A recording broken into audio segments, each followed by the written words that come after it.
Hello everyone, this is CircuitPython Weekly for Monday, April 20th, 2026. It's time of the week where we get together to talk about all things CircuitPython. I'm Liz, I'm sponsored by Adafruit to work on CircuitPython. CircuitPython is a version of Python designed to run on tiny computers called microcontrollers. CircuitPython development is primarily sponsored by Adafruit, so if you want to support Adafruit and CircuitPython, consider purchasing hardware from adafruit.com. This meeting is hosted on the Adafruit Discord server. You can join anytime by going to adafruit.it/discord. We hold the meeting in the CircuitPython dev text channel and the CircuitPython voice channel.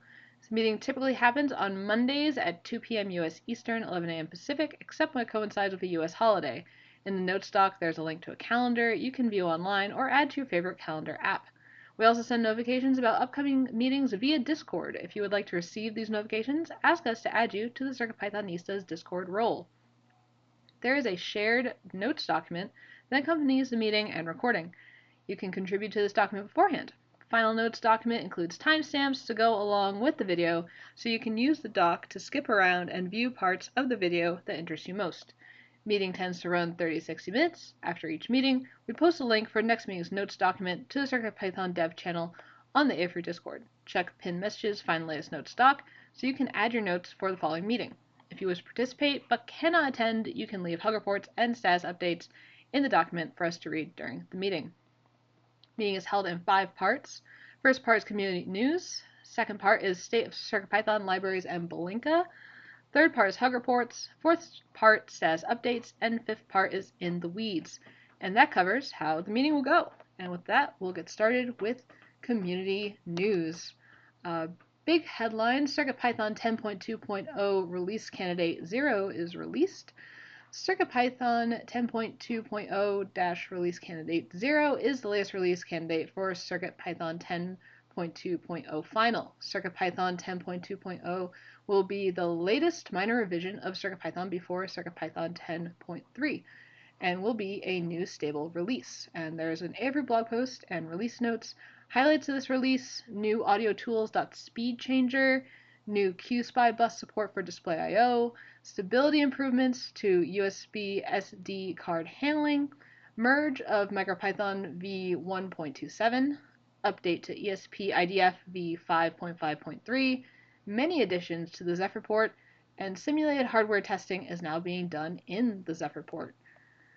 There's also a new Adafruit Playground Note Octoprint LED status crystal that I thought looked pretty cool.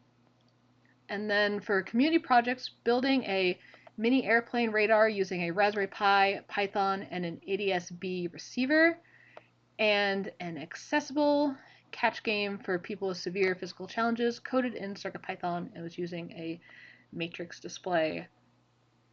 These news items and more are available in our weekly Python for Microcontrollers newsletter, which goes out via email on Monday mornings.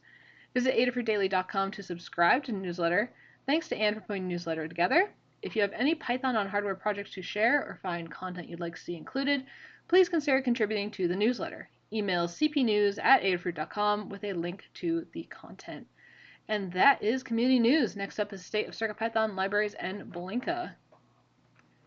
This is a quantitative overview of the entire project. It gives us a chance to look at the health of the project separate from our status updates. We'll talk about the project overall, then separately discuss the core, libraries, and Blinka. And first up, overall, there were 21 pull requests merged by 10 authors, and those folks were Mark Ibrahim, Mikey Sklar, Ryan Mesh SD, Tanute, Foamy Guy, D. Halbert, Babclock B, Maker Melissa Pieclaw, G. Benson, and of course Wibbly. And then 5 reviewers: Lady Ada, Maker Melissa, Dan Halbert, myself, and Tanute. There were 12 closed issues by 5 people and 11 issues opened by 9 people. And now we'll hear from Scott about the core. Thank you, Liz. Okay, so our numbers for the core, we had 12 pull requests merged. Pull requests merged from 7 different authors, so that's awesome. That's a good week for us. Some infrequent names are Bablock B, Mark Ibrahim, Mikey Sklar are all infrequent. Foamy Guy too, so thank you to all of those folks. We had 2 reviewers, myself and Dan. At the time of these stats, we had 26 open pull requests, which is 1 above our goal of 25. That keeps us on a single page of pull requests, but I did just merge one, so I think we're at least down to 25 again. Issues-wise, we had 6 closed issues by 2 people and 9 opened by 7 people. So again, a small uptick in the number of people involved. For a total of 862 open issues. We have 9 active milestones. These are how we manage prioritization for Adafruit-funded folks. Kind of the highest order ones are 10.1x has 0 open issues, 10.2, 0 has 1 open issue, and then 10.2x has 2 open issues. Our current big bucket is the 10xx bucket with 115 open issues, but those again are not super high priority. We have also, at the time of these stats, 3 issues not assigned to milestones, so we do have a little work there to get caught up with triage, but not too bad. I always caveat that this prioritization is just for Adafruit funded folks. If somebody wants to work on something we've marked as long term, we're still happy to support you in doing that. Just let us know. And we'd love to see long-term things done too. So thank you. I'll hand it back to you, Liz. Thank you, Scott. And now we'll hear from Tim about the libraries. All right, thanks, Liz. This section covers all of the CircuitPython libraries, which we have hosted on GitHub under 2 different bundles. The Adafruit library bundle has 396 libraries in it currently, and the community library bundle has 176 libraries that were contributed by members of the community for a total of 596 libraries altogether. Over the past week, there were 4 pull requests merged by 3 different authors. Thanks to G. Benson is the name that was that caught my eye as unfamiliar, so they might be newer, less frequent contributor. Thanks to them. Of the merged pull requests this week, they were basically all on the new side. The oldest one was only 3 days, and the newest ones were 1 day. That leaves us with 35 pull requests open in the Adafruit bundle. The oldest one there is a draft that's at 1,341 days. The newest one is showing 15 days in this report instead of 1, which makes me a little suspicious. I might go check into this report, make sure it's not stuck or something. In any case, the issues-wise, we had 1 issue closed by 1 person, 1 issue opened up by 1 person, which leaves us with 772 issues open right now, and there are 2 of those currently that are labeled as good first issues.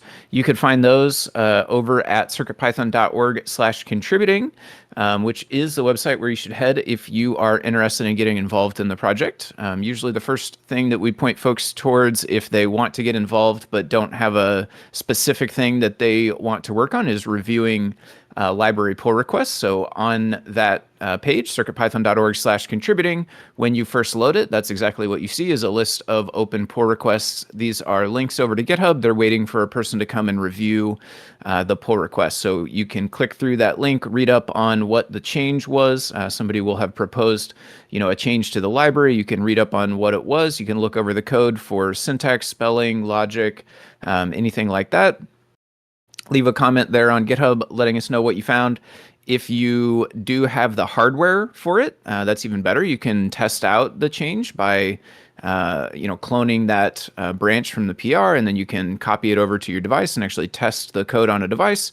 If you do have the ability to do that, make sure to include that information in your comment. Let us know, what you tested on, what versions, and what you saw.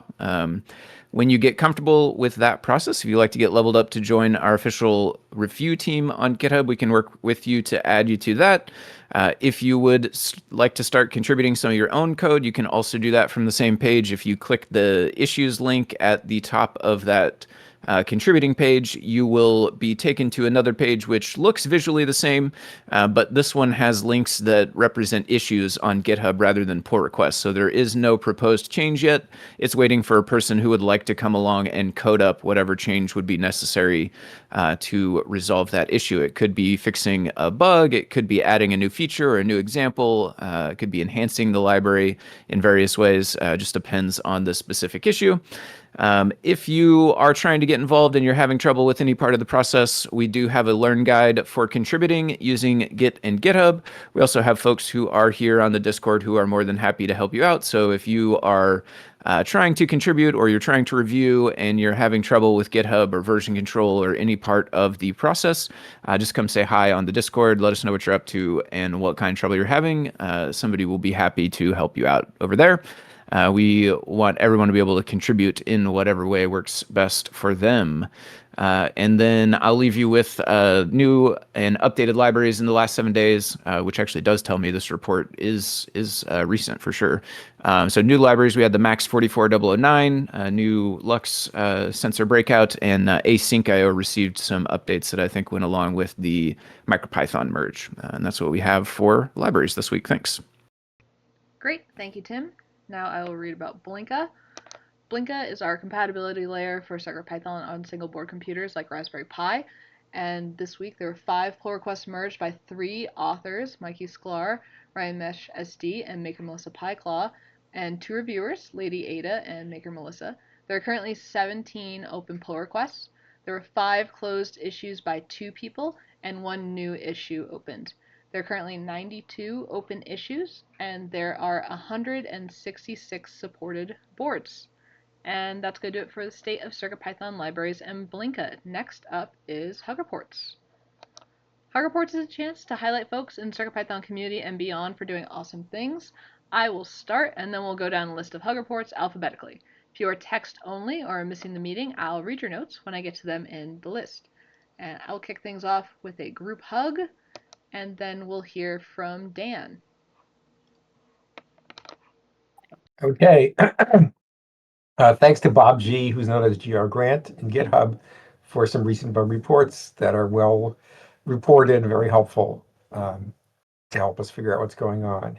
And thanks to Bablog B, who found an SD card IO regression in 10.2.0.rc-0, which we'll fix in the final version. And they found the problem and suggested a change, which fixed the problem. So that was great. All right, thanks. Great, thank you. Now we'll hear from Foamy Guy. All right, I have a hug report for Dan. He helped me figure out an issue building a specific device under Zephyr on a PR. There was a error message that was buried in there. I think with the help of Copilot, Dan was able to point me in the right direction on that device, so appreciate it. And I have a group hug for everyone as well. Thanks. Great, thank you. And now we'll hear from Scott. Hello. Hugs to Paul, Tim, Cooper, and Dan Cogliano for the Fruit Jam podcast on the CircuitPython show. I don't listen to them all, but I do really appreciate hearing how folks are using CircuitPython. It's really good for me to ground myself in how people are actually using it and what their struggles are too. They mentioned challenges with full screen updates, and that just kind of like did a +1 in my brain of like, we need to get back to display IO performance and see what we can do, I don't know, maybe next year or the end of this year to be able to do some more stuff with Fruit Jam style things. Great, thank you. And I agree, it was a good episode. And that will do it for Hug Reports. Next we'll go to status updates. So status updates is our time to tell folks what we're up to individually. I will start and we'll go through the list of updates alphabetically. When I call on you, take a couple minutes to talk about what you've been doing since last meeting and what you'll be doing until the next meeting. If the discussion becomes too long for status updates, we can move it to in the weeds. So last week, I published a guide documenting how to build walkie-talkies using ESP-NOW. I paired a Feather ESP32S3 reverse TFT with an I2S microphone and an I2S DAC with a speaker to handle audio. The code was written in Arduino, but I would be curious if the project would be possible in CircuitPython if I2S audio input was supported. I did get a proof of concept going in CircuitPython, initially using a PDM mic, but it sounded pretty terrible, so then I went to Arduino using an I2S mic. But this week, I'm documenting a NeoPixel Tetris game in CircuitPython with Noah Ruiz. He modeled the MIT Green Building, which has used its windows to show different hacks with lights. So we're doing a scaled down version of the Tetris hack. And now we'll hear from Dan. Okay, so as mentioned, I released CircuitPython 10.2.0 RC.0 toward the end of last week. One regression came up since then. That was the SD card problem I mentioned above. I had shortened the card timeout according to the specifications provided by the SD card standards body, but it was a little hand wavy what they suggested, and it didn't work on some cards. So this is now fixed again. So this fix has been merged in, and I think we're probably just going to merge release 10.2.0 very soon. We know of other bugs, but they're not regressions. So we'll immediately start working on other bugs. We want to get a good release out right now. And then the second thing is that I debugged, or I'm working on debugging a ESP32C6 only Wi-Fi problem. I'm not going to, even though it doesn't work properly, already wasn't working properly, so I'm not going to wait to fix this for 10.2.0. It's a little odd because it is on C6. It works well on C3 and other espressive chips as well. That's it. Great, thank you. And now we'll hear from Foamy Guy. All right, I finished up the Max 44009 guide last week. That is the new light sensor that's in the shop. I fixed up the hardware tests a little bit after converting those from Arduino to CircuitPython, and I wrote an additional one that uses NeoPixels to validate the sensor behavior so that it can shine a light on it and make it brighter and verify that it's going up in the readings. I submitted a patch in Adabot that increases the logging that occurs during the bundle fetch while it's doing its automated stuff that it handles for us to update the bundles overnight. This should hopefully surface the specific problem if we ever face the same thing that we did last week again, where the bundle updates were failing. I fixed an issue in the library screenshot tool that was causing blank lines to get generated in those screenshots. That turned out to be related to the license file. So there's a PR submitted for that one. Over in the CircuitPython core in the Zephyr port, where I have been dabbling lately, I enabled JPEG I/O this week and wrote a test for that.